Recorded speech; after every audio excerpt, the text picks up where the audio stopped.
This is part 5 of our section on Buddhism. Today we're going to have a chance to talk about Buddhist practices, about what Buddhists actually do, right? So we're going to talk about meditation and veneration. We're going to talk about what veneration means. We're going to talk about Buddhist temples, Buddhist puja. You'll remember that Hindus practice puja, which is a daily offering, which you can do at temple or in your home at a home altar. Buddhists perform puja as well, but in their own way. We're going to talk about pilgrimages, and we're also going to talk about festivals. So let's talk about these words veneration and reverence, or to revere. These are important terms to understand because in the West we talk a lot about worshiping and praying to a deity, and that means something very specific. Something that's similar to the idea of veneration or reverence, but not quite the same. For example, veneration, to venerate, means to show respect or to honor something, right? If you venerate the Buddha, you're showing respect for the Buddha, you're honoring the Buddha. If you venerate your ancestors, as many Chinese and Japanese people do, we'll see in the coming weeks, that means you're showing respect for them, you're honoring them, you're remembering them. The word worship is similar. The word worship is a form of veneration, it's a form of reverence. But worship in English, the way we use it, is reserved for a special sort of special relationship held with the divine. To Westerners, to people from a Christian, Jewish, and Muslim background, if you worship something, it means you recognize that something, that deity, is sort of the ultimate unseen reality, the singular, ultimate unseen reality, right? Above all others, nothing is even close. But in Asia, Asian people do worship, but not in the same way. They don't look at any one deity or any one being as being the one, the singular, ultimate, unseen reality. They show reverence and veneration for multiple deities, for their ancestors, for spirits of nature, all sorts of different things. There isn't an idea that there's just one above all others. In fact, for a lot of East Asian people, I would think that they would try to worship more deities with the idea, or more beings, the idea that they're kind of hedging their bets, or they're trying to, I guess, not just put all their eggs in one basket. How about that, right? There's not this idea that they're going to offend one god by worshiping another one, or offend their ancestors by also worshiping, nature spirits. We show veneration and reverence for the Buddha, for different deities, for all sorts of different things. I want you to keep that in mind in the coming weeks, because this is going to come up again as we get deeper into traditional Chinese and Japanese religious traditions in the coming weeks. That there's this mix of religions that happens. It's fascinating, and that we should be very careful when you try to use the word worship, because a lot of times what these people are doing is not so much worshiping as revering, as venerating. Okay?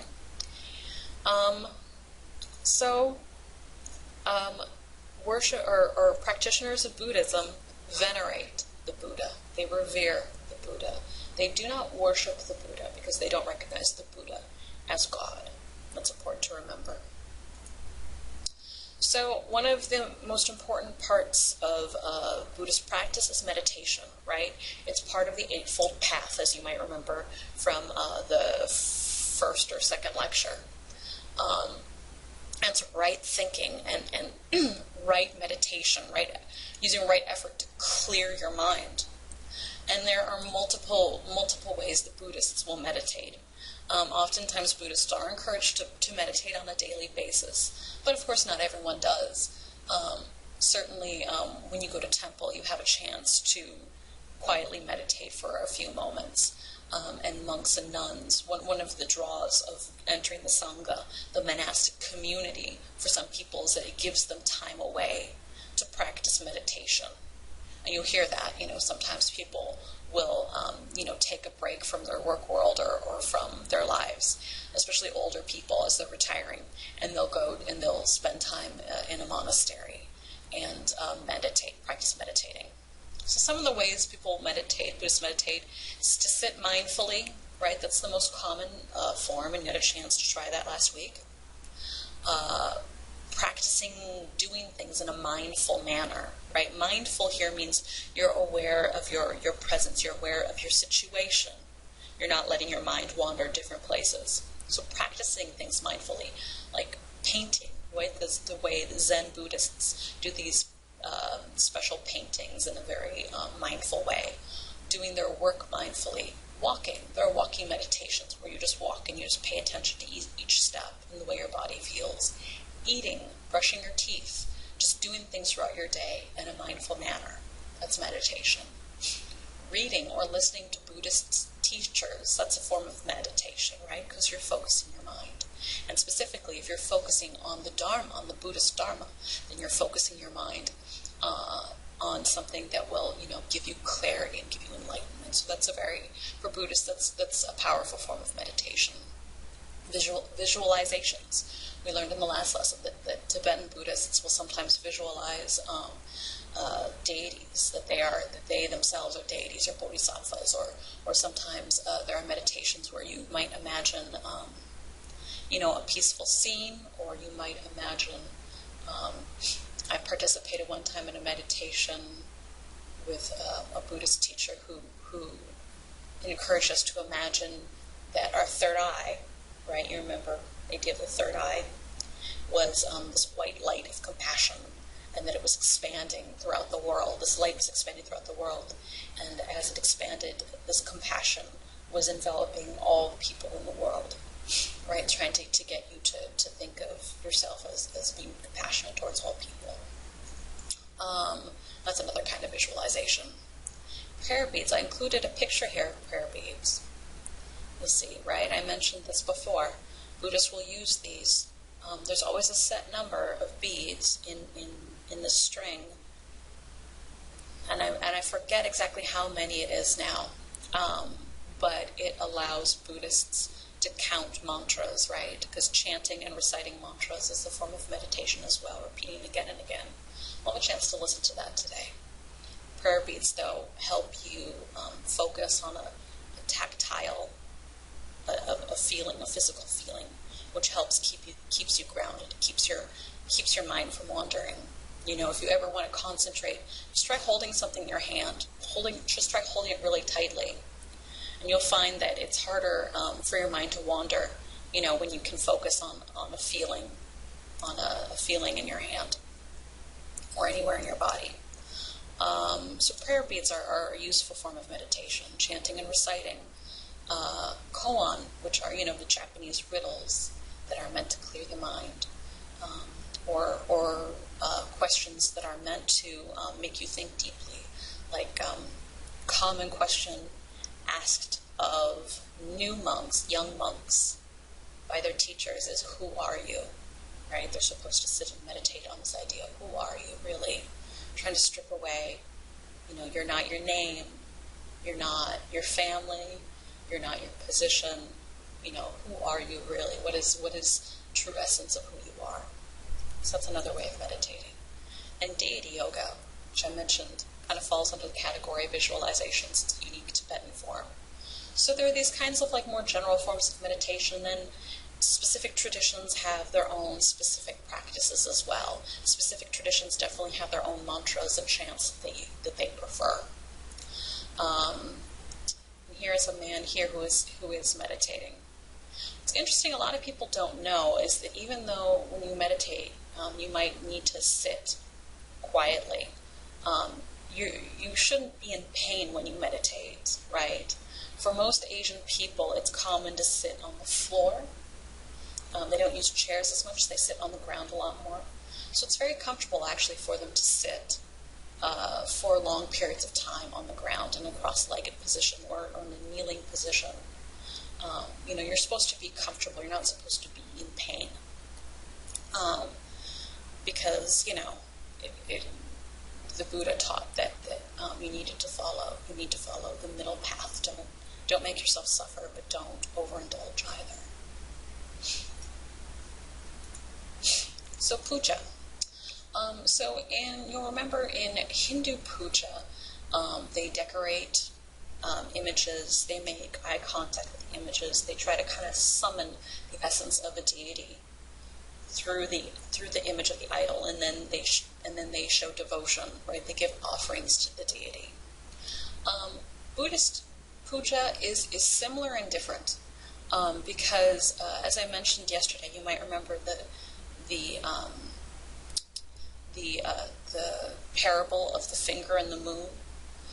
For Buddhists, the image of the Buddha is not the Buddha himself, right? The image of the Buddha points to the Buddha. It reminds you, it teaches you, it gives you a focal point, but it is not the Buddha, right?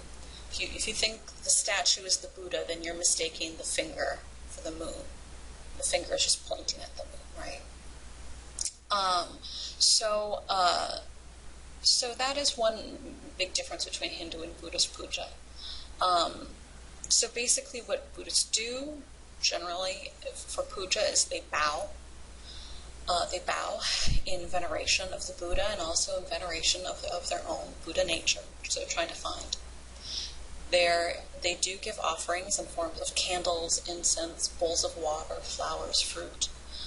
These all have symbolic value. The candles have a light which represent enlightenment and knowledge. The incense is supposed to represent kind of the all-pervading presence of the Buddha, and also the all-pervading, in some traditions, incense is treated as sort of a reminder of merit. Remember that as a Buddhist, you're supposed to build up merit to counteract karma, right? You don't want karma, you want merit. But then you can spread your merit. Just like incense smoke can spread throughout a room, right? Your merit can spread to other people and help counteract their bad karma as well. Their karma, right? Bowls of water, which represent purity. Flowers, which represent impermanence, right? A flower is beautiful, but then it wilts and dies. Fruit, which represents also impermanence because it wilts or it goes rotten eventually, but also because fruit represents like the fruit of your labors, right? The fruit of your effort. So these are kind of offerings that are given. And then usually there's some sort of chanting. The most common form of chants is Om Mani Padme Hum, which is a chant for Avalokiteshvara, Guanyin, the Bodhisattva of compassion, who is the most commonly revered Bodhisattva. Now, I've included a couple pictures here. These women here are actually giving puja in a temple. You can see the Buddha statue right there, but they're giving it to the monks. And to be honest, I've not seen this before. I thought this picture was interesting. I don't know if that's a common practice to offer puja to the monks, or if this is part of a puja for the Buddha that I haven't seen before. But I thought it was interesting, so I wanted to include it. This is a puja in Nepal, which is a country that is just north of India and south of Tibet. So their form of Buddhism is very similar to like Indian Buddhism and Tibetan Buddhism, which we looked at yesterday. Tibetan Buddhism and Nepali Buddhism both, they like to use these chimes and symbols and things like that to in their puja. And some people, I've heard people explain it that it brings the attention of the Buddha, just like in Hinduism, there's this idea that you have to draw their attention. I've also heard that the symbols and the bells and things are for the Buddhists themselves, the practitioners, for, again, as a meditation, just like holding the prayer beads keeps your attention So hearing these noises helps keep you focused. It keeps your mind from wandering. You can focus on the sound of the symbols, of the bells and things like that. So here you can see they have some, what I'm guessing are puja chants for them to read. And yeah, it's just a small altar. So I want to show you, I want to give you an opportunity to look at an actual puja, what it looks like. This website here, the Buddhist Center, it's a British organization, and it publishes a lot of interesting information for practicing Buddhists who speak English. So this sevenfold puja is a common long puja ceremony, right? They call it sevenfold because there are 7 sections of the puja, and involves a lot of chanting. And this is they publish this online, and it's so useful because it includes both Sanskrit, the original language of these chants and mantras, and it also has English translations. So I wanted to look at it with you. So they start with a worship, right? And they have a salutation, and let's take a look at this. Going for refuge. It says, this very day, and this is a translation of the Sanskrit, it says, this very day I go for my refuge, to the powerful protectors, whose purpose is to guard the universe, mighty conquerors who overcome suffering everywhere. Wholeheartedly I also take my refuge in the Dharma they have ascertained. Right, so who are the powerful protectors? The Buddha. What's the next refuge? The Dharma, which is the abode of security against the rounds of rebirth, reincarnation. Likewise, in the host of bodhisattvas, I take my refuge. Sounding familiar? This is the triple gem that is so important both in Mahayana, but especially in Theravada Buddhism. Right, the triple gem. I go for refuge in the Buddha, I go for refuge in the Dharma, and I go for refuge in the Sangha. So here again, refuge. Namo tassa bhagavata arahato sammasambuddhassa, which means homage to him, the blessed one, the worthy one, the perfectly enlightened one. Then it says Buddham saranam gacchami. Dhammam saranam gacchami. Sangham saranam gacchami. Which means I go to the Buddha, to the Buddha for refuge I go. To the Dharma for refuge I go. To the Sangha for refuge I go. Right, so they're repeating the tenets of their religion, and they're chanting them over. They'll chant these over and over again. And again, this chanting, repeating this over and over again as a group in the temple, because everyone goes to temple for this kind of puja, right? In the temple as a group, they'll do these chants over and over again, and it clears the mind, but it also creates for them a connection, a direct connection to that Dharma, to that mystical Dharma, the teachings of the Buddha, and allow those teachings to really sink into their minds so they can become one with those teachings. Oneness, the oneness of things is very important in Buddhism, right? So chanting, it's meditative, and it's also a teaching tool. Let's see here. So then they have a chant for the 5 precepts, right? These are the 5 right actions we talked about in the Eightfold Path. There are 5 right actions. So they'll chant, they'll repeat, I undertake to abstain from taking life, from taking the not given, which is to say from stealing, right? If you're taking something that's not given, you're stealing it. From sexual misconduct, from false speech, which is lying, and from taking intoxicants, which is drinking, doing drugs, things like that. Okay, so this is very similar, I think, to, not very similar, it's somewhat similar to what you might see in a Western religion, where as a group you sing, you sing hymns and things that kind of reinforce your beliefs. Here you're chanting to clear your mind and to teach yourself the principles of your tradition. And then here, rejoicing, there is the transference of merit and self-surrender. Right? I had some questions via email about what this idea of transferring, of sharing merit. I think this puts it very well. It's one of the ending chant is, "May the merit gained in my acting thus go to the alleviation of the suffering of all beings." Right? So you can share it like a flame. You can share a flame, and if you light someone else's candle with your own, you're not making your own flame smaller. You can spread that flame out and not reduce your own. So go to the alleviation of all suffering of all beings. My personality throughout my existences, my possessions, and my merit in all three ways, I give up without regard to myself for the benefit of all beings. And just as the earth and other elements are serviceable in many ways to the infinite number of beings inhabiting limitless space, so may I become that which maintains all beings situated throughout space, so long as all have not attained to peace. Okay. So this is an eternal effort to find peace, to find nirvana, or enlightenment, and help others as well. And then on the back, these are common chants, right? When Buddhists say these chants, they would just choose one mantra. It's called a mantra. And they would just say that one mantra over and over again. Om Mani Padme Hum, Om Mani Padme Hum, Om Mani Padme Hum. So this one is for Avalokiteshvara. It's the name of the being that it reveres or venerates. So here's Tara. Right, you remember the Tibetan goddess of the earth. She has a mantra that Tibetans will use for her. Amitabha, who's the Amida Buddha, the head of Pure Land Buddhism.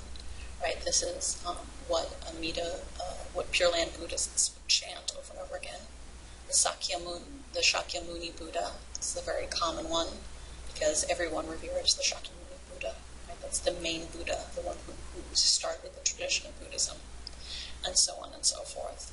So you might just take one and you would just repeat it again and again and again and try and clear your mind and form some sort of connection or some sort of oneness with the Buddha. So let's hear how that sounds. This is the Om Mani Padme Hum, right? Which is the mantra for Avalokiteshvara, the Bodhisattva of compassion. Guani Kukana. Let's listen to it. Om Mani Padme Hum. Om Mani Padme Hum. Om Mani Padme Hum. Om Mani Padme Hum. Om Mani Padme Hum. Om Mani Padme Hum. So you'll notice here that this recording right here is 6 minutes. So they will just say that one mantra over and over again for 6 minutes. It's a meditation, right? It's a meditation. And a practitioner of Buddhism might, at home or on their own, just say that mantra over and over again. They might go to a temple and say a mantra like that over and over again as part of their meditative practice and devotional practice as well. But in something like the sevenfold puja, which is a more elaborate puja, right, where a group of people get together and practice it together, you can see they'll do many, many chants together, right? You can see they go through all of this in one puja, though this isn't. My understanding of the Sangha is that monks and nuns perform the sevenfold puja every day. That is my understanding. Though it might not be exactly the same as you see it here. But, your normal Buddhist practitioner would not do the sevenfold puja all the time or every day unless they went out of their way to do it. Instead, they would probably just use these mantras, right? A single mantra. So I'm going to put both of these websites up on the lesson website. So you can feel free to go through them and listen to some of these other recordings and look over these more carefully. It's really quite fascinating. It's not part of your assignment to go over this. This is just something extra if you want to do. So that's puja. That's Buddhist puja. But let's continue. So we still have some more things to cover. So, let's look at some temples. Temples come in many varieties. Asia is a very diverse place. You see a lot of temples like this in Southeast Asia. This is actually a temple in Hawaii, but it's very much in the style of a Thai temple. They use a lot of these flowers. The monk is in these saffron robes, very common of Thai Buddhist monks. You can see he's offering, for his puja, he's offering these little flames. He's offering incense right here. There are a lot of flowers, right? This is actually a temple, I believe this is in China. The source of the picture said that this is a Taoist temple. Taoism is traditional Chinese religion, but in China it's very common to mix Buddhism and Taoism and Confucianism. You can go to one temple and see figures from all different traditions, right? So here's just a long line of Buddhas. There is an idea in Mahayana Buddhism, especially, that there are hundreds of Buddhas,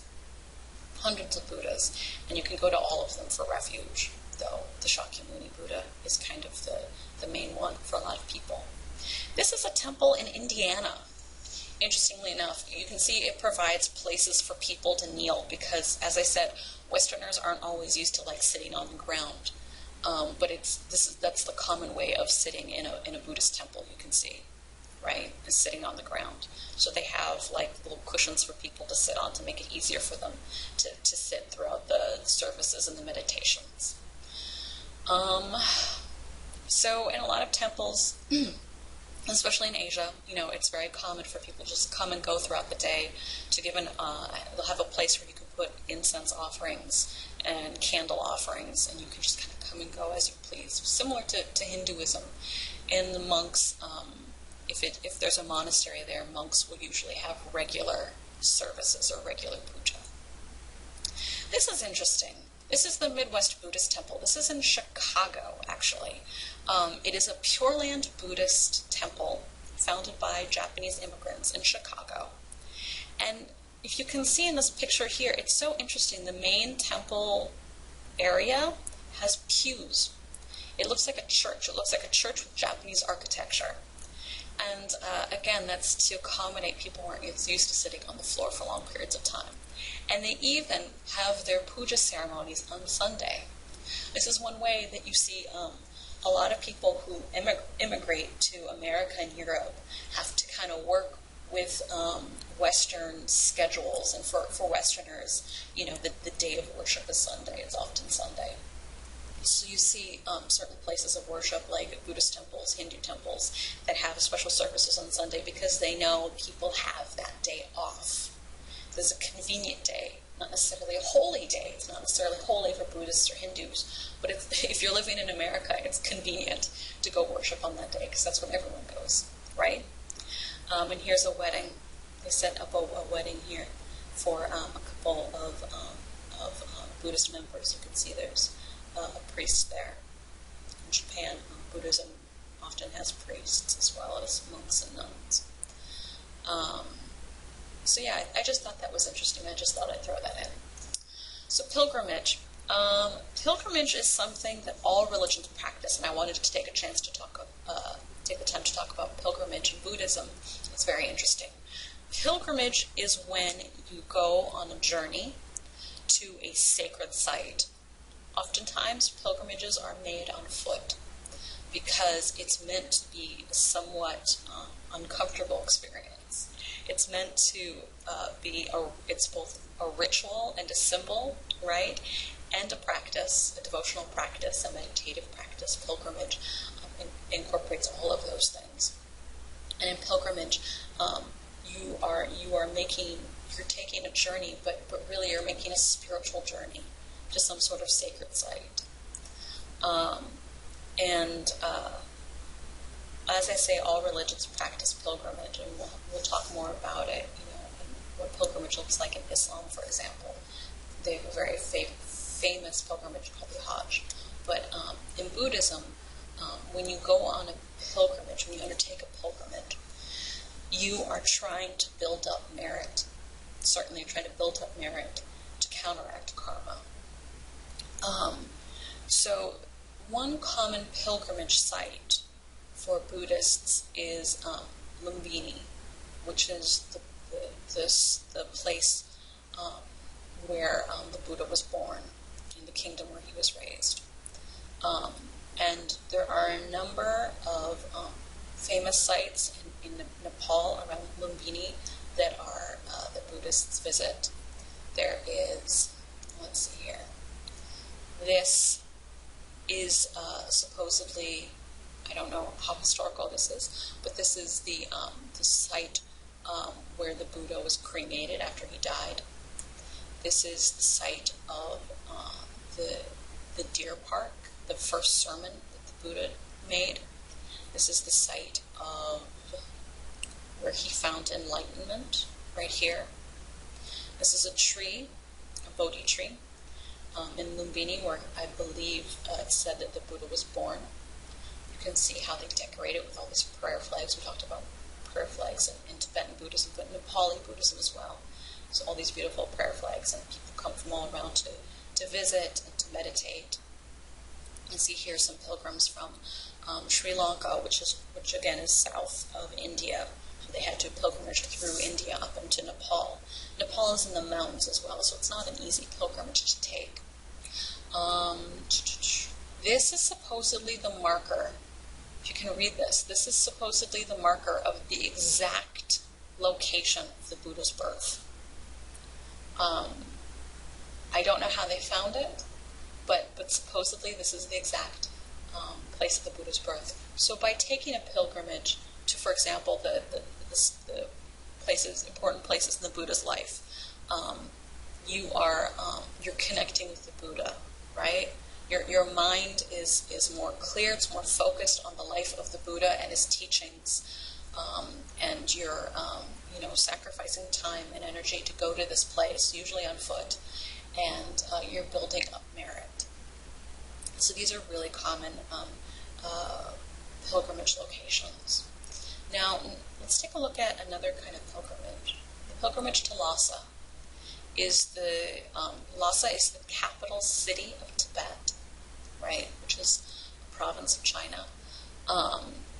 And when Tibetans go on pilgrimage to Lhasa, they prostrate the entire way.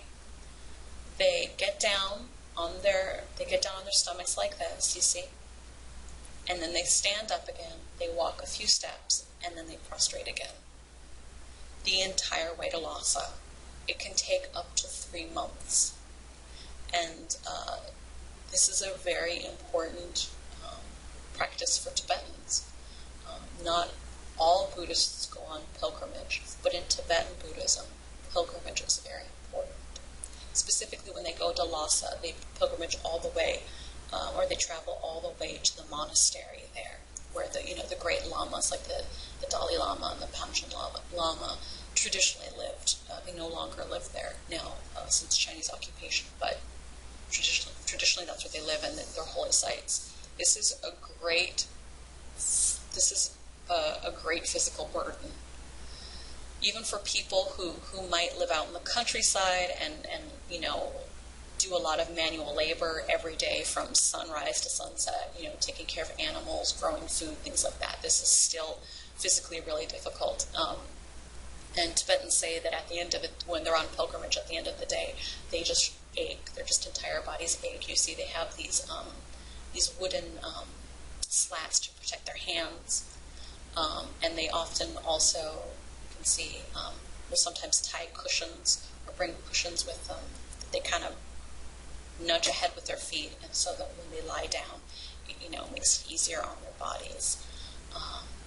But this is the common way of going on pilgrimage in Tibet. It might look strange, but in Tibet it's a common sight, even on the road, to see that. And this is their way of building up merit and showing their devotion to their religion.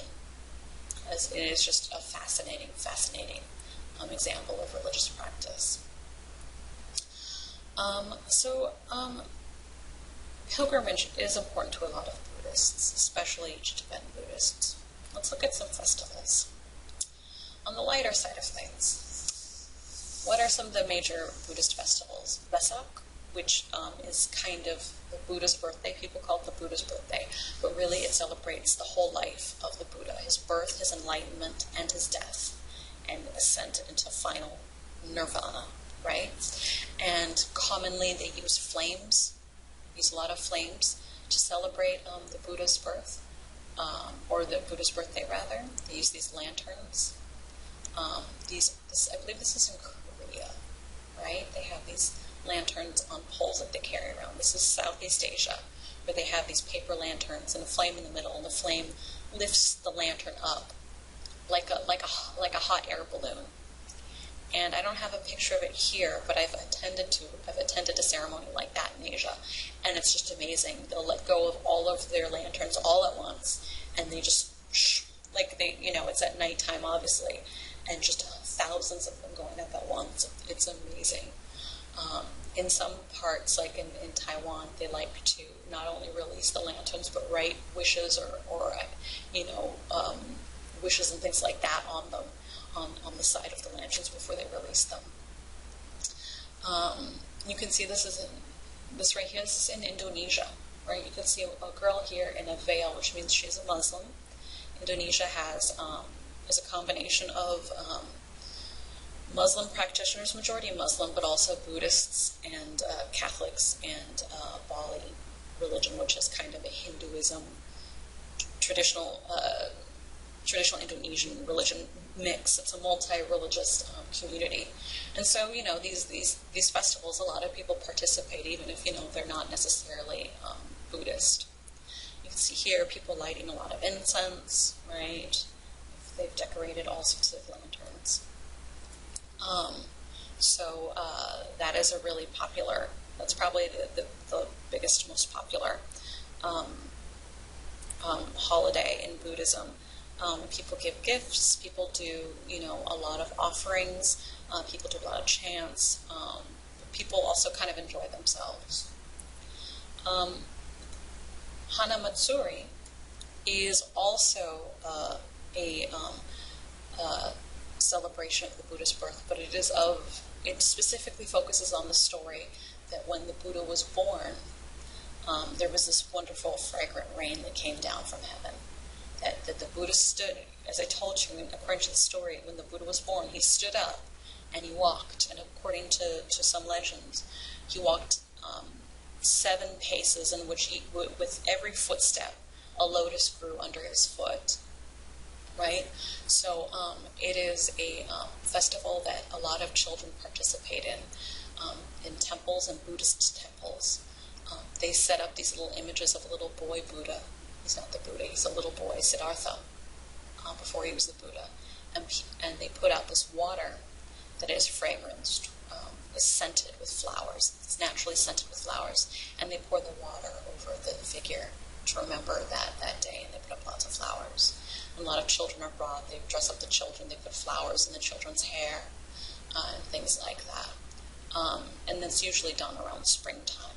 So that's related to Vesak, but isn't Vesak. It's called Hana Matsuri, and it's very popular in Japan. These images here are all in Japan. Very popular. The Maga Puja is another major festival that's much more solemn, right? It's more of a serious, quiet kind of festival. And it remembers the Buddha's first sermon in the Deer Park, and that all of these monks over 1,000 monks came and listened to his first sermon, and it was considered kind of miraculous because he didn't, according to legend, the Buddha didn't call on anyone to come to him. These people, these monks just all came of their own accord, just individually came to this park and found the Buddha, and the Buddha taught them the Fourfold Path. I'm sorry, the Four Noble Truths and the Eightfold Path.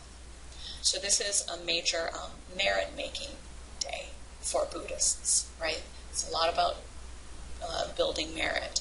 So you go and you meditate. In Thailand, they'll circumambulate the images of the Buddha. Circumambulate means walk around. Right? That's a common thing to do in a ritual, where you walk around in a circle, around a sacred symbol. So they circumambulate the Buddha's image. They listen to teachings. They light candles. They go to temple, and it is a day when you're not supposed to commit any sins. This is a sacred day when you're not supposed to sin in any way or develop any karma. You're only supposed to do good, to purify your mind, and thus build merit on that day. And in Thailand, this is a major, major holiday. Very important part of